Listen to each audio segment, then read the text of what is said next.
Sanya gaji wesanya ola no jinga angkana wasaji maganya loleno na be haga baby joya washagana yo koko maya ola tiga tone sanya nagate ko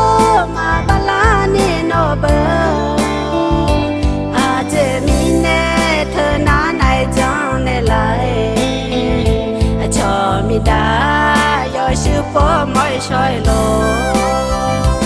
je mangua pu mo na ji te a je yo ji na pho yu tha ma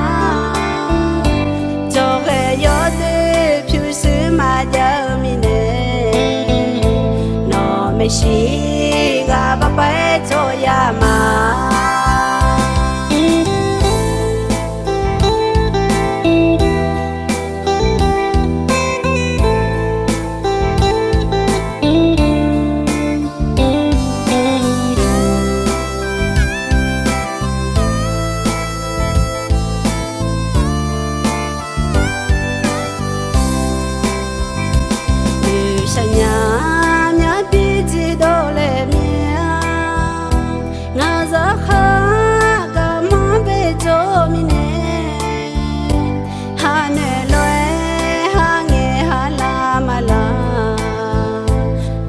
Sanya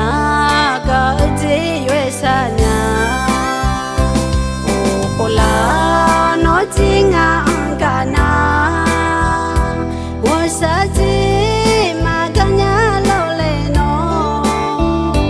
na be haga baby joya washagana yo koko maya ola tiga tone sanya nagate ko mabalani no ba aje mine thana nai jang ne lai cho mi da yo shu po moi soi lo je mangua pu mo na ji te a je yo ji na pho yu tha ma